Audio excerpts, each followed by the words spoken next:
இந்த பள்ளி கொண்டிருக்கிற பரந்தாமன் அவ்வப்போது சிவபெருமான் ஆடி காட்டிய ஆனந்த தாண்டவத்தை நினைவு கூர்ந்து கொண்டே இருப்பார். அப்படி நினைவு கூற கூற சிவபெருமான் அவருடைய மனதிலே எழுந்தருள ஆரம்பிக்கின்றார். அவரை பார்க்கடல்ல தாங்கி கொண்டு இருப்பது எது அப்படின்னா ஆதிசேஷன். இந்த ஆதிசேஷனுக்கு கனம் அதிகரித்து கொண்டே போகிறது. பெருமாள் ரொம்ப கணக்க ஆரம்பிக்கிறார். உடனே ஆதிசேஷன் பெருமாளை பார்த்து கேட்கிறார், சுவாமி ஒரு சின்ன விஷயம் ஒண்ணு உங்ககிட்ட கேட்கணும், ஆனா கேட்கறது கொஞ்சம் யோசனையா இருக்கு அப்படிங்கிறாரு.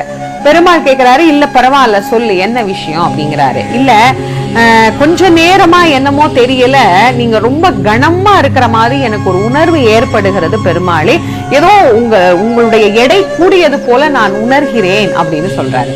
அப்போ உடனே சொல்றாரு, ஓ ஆமா ஆமா எடை கூடிதான் இருக்கும் அப்படிங்கிறாரு. ஏன் சுவாமி இதுக்கு திடீர்னு என்ன காரணம்னு ஆதிசேஷன் கேட்ட உடனே பெருமாள் சொல்றாரு, வேறொன்னும் இல்ல, சிவபெருமான் ஆடிய ஆனந்த தாண்டவத்தை நான்